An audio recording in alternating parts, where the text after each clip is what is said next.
I come from a very large Catholic family. We spent first grade up on the High Line with Miss Josephine McDermott, my first grade teacher, who saw a vocation to the priesthood when I was in first grade, if you can imagine. So I stayed in touch with her all these years. She died at age 96 and I buried her. Her last letter to me had a P.S. My bishop, your handwriting has gotten poor. So it's a great thing. I've been very much at home in Montana. Grew up in, born in Anaconda, raised in Butte. Went to Butte Central, graduated from Carroll College. All my siblings are Carroll graduates. Mom and Dad moved out to Seattle in I guess the end of my senior year in high school. So I was ordained for the Seattle Archdiocese, and then 14 years ago I got recycled, and here I am. Probably that early. I think that in my, when I was only a 5 or a 6-year-old boy, we had a very wonderful pastor up in Harlem, and followed by a whole spate of very outstanding priests over in Butte. And I said to my dad as early as the 2nd grade, I think I want to be a priest when I grow up. And I didn't really waver from that whole idea. Although my dad said, I want you to wait till you graduate from college before you actually move forward. And I did that. Well, I was made a bishop in 1999. And it took me by surprise. I had been a parish priest, chaplain at nighttime for a King County jail, a very large jail in Seattle. I chaired the Housing Authority. I chaired Catholic Charities for a number of years. A lot of different assignments. I really was never, for a very long time anyway, a parish priest. The first thing I wanted to do. But the church had all these other things in mind. I was in the graduate school at the University of Washington. I served part-time as parish priest all those years, but was never a full-time priest. Thought I'd be a country priest with a little white picket fence around the church and a pickup truck and a dog in the back seat and running around Montana, and it just did never pan out. Well, I've had a very happy life, a very fulfilling life, and not a dull day in 41 years. Well, one of the first liturgies I celebrated was at the invitation of the Blackfeet Nation. The matriarch of the tribe at the time, presently Gertie Heavy Runner, was a woman I knew over the years through another bishop. And Earl Old Person, who was the chief at that time, both said to me, you're a native Montanan and you're very welcome into the heart of the Blackfeet Nation. So they gave me an Indian name and made me an honorary member of the tribe the very first year I was back here. And I've remained very close to them for all these years. I celebrate liturgy a couple times a year with them, but have just established very dear friendships.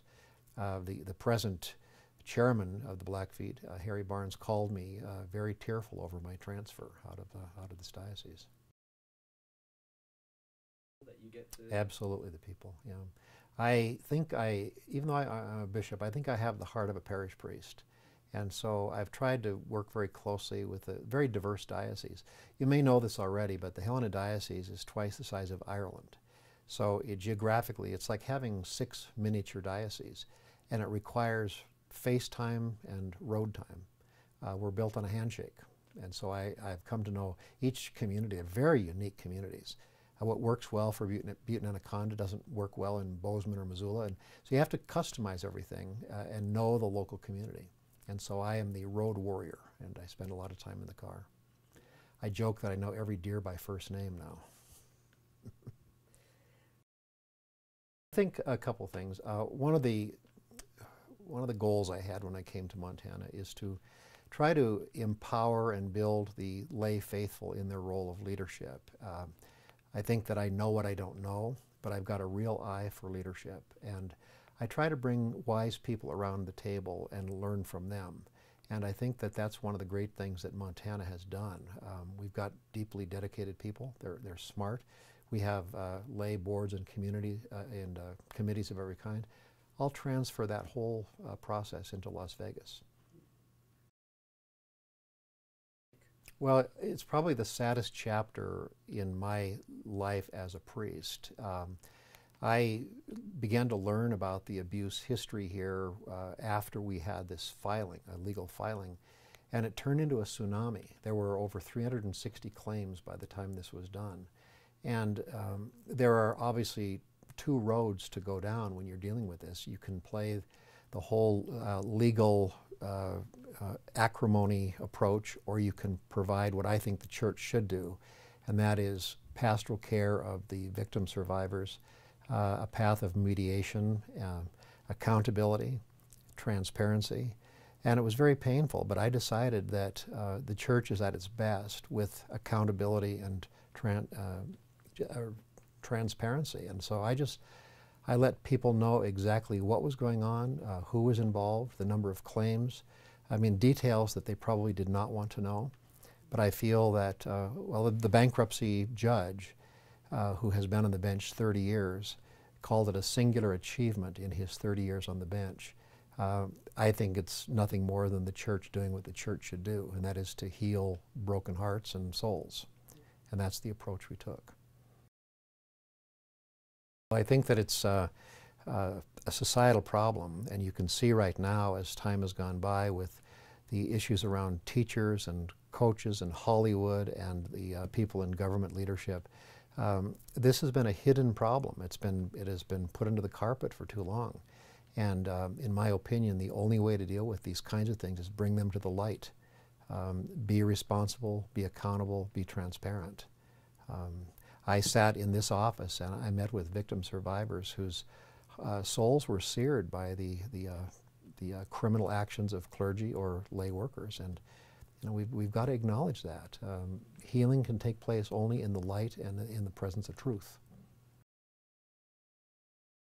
A role that largely deals with the Board of Trustees. I meet monthly with the president, with the theology department.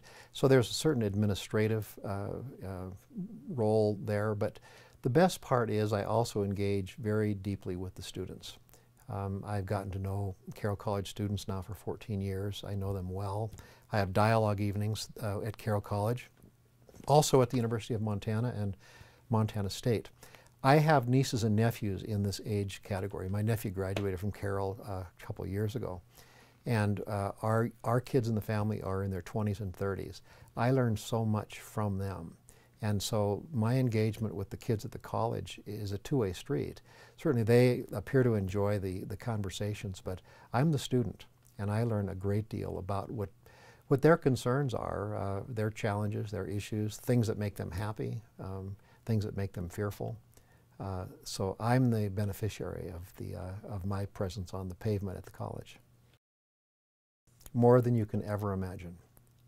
These kids they're talented, they're altruistic, they're fun, deeply dedicated, and anybody that has an opposite view, I would take that head on, because I know them by name, and my experience is one-on-one. Well, it is a daunting idea. The Diocese of Las Vegas is 15 times larger than Helena. So between 750,000 and 800,000 Catholics. So I'm going from retail to wholesale. I mean, it's just plain and simple. The numbers are staggering. But my very brief time last week in Vegas was very consoling. I met with the clergy, had a luncheon with the clergy, and they were very jittery, admittedly, when I came in with a new sheriff in town, and you know, what's he going to be like? But it was a really warm exchange. I spent time with them. They calmed down. I had a lot of requests for pictures and selfies and handshakes and that sort of thing at the end of that meeting. I also met with the diocesan staff, and they are extraordinary. There is a high-octane level of talent around that table, so I'm really encouraged about that. I mentioned earlier the media, the people from the press were there. They were balanced, fair, asked very hard but good questions, and the coverage was positive. And then I met a lot of just ordinary folk. I learned while I was down there, I have a second cousin living in Las Vegas too, who's an FBI agent, and he was at Mass when the announcement was made. It was kind of funny. He said, "This can't be our cousin." And so he said during the priest's homily he was Googling, trying to figure out if it was me, and turned out to be so. So I met with him and had a delightful meeting. And he said, I'm there for you, our family's here for you. So I'm rekindling a relationship with a cousin. Last time I saw him, he would have been back on the East Coast, in the FBI headquarters. So yeah, absolutely. The question was raised already by the Las Vegas press, and I said that after the most recent shooting in Florida, the voices of the young, the high school kids, now unified voice across the country, is finally an open window for some dialogue across the country. And I just think it's so long overdue. Las Vegas still has a broken heart, and the shootings took place right in the shadow of the place where I'll be installed in May. So that question is big down there. The whole question around assault rifles, the whole question around access to guns by minors or persons with mental health issues, all that has to be on the table again. And I think we have a brief open window to begin to address that. I wish I knew. I think that there are some things that were explained to me by the papal nuncio. One is that they have a very pronounced clergy shortage in Las Vegas, and I've had a long track record of raising up numbers of seminarians and having strong fatherly relationships with the clergy. So I think that that's going to be a big challenge because the numbers of laity are so great and the clergy numbers are low. That's certainly one thing. I think the growth down there is going to be another reason why he's asking me to go down there. There is an active lawsuit right now that is dealing with the Catholic high school. I have a feeling that I hope it's adjudicated by the time I'm down there, but I'm not Pollyannish about it. So, you know, perhaps that's another thing. Immigration, DACA. I mean, a lot of these things are really big tickets in that region, and you know, I think maybe because I'm on record on a number of these things, the Holy Father's asking me to take this on. I hope he's sending me down there because I'm a happy priest and a happy bishop, and I hope that that's a positive sign and maybe something that's contagious for the people of Las Vegas. I don't hide from the tough issues. I think the church and really the whole Christian community, the ecumenical interfaith community, has to, first of all, have thoughtful conversations among ourselves, but also a unified voice on behalf of the poor, the disenfranchised, the broken, and there's no lack of that in any diocese. Stay on the pavement, get to know your people very well, understand this is a very vast geographic, one size does not fit all, so you really have to know your communities well. Be happy, love the Lord, and things will work out fine. This is a great diocese. It's a great community. The people here are the treasures in my heart, and it's going to be tough to leave all of this. But I leave with a lot of love and all the things that Montana taught me that I can now carry into my new assignment.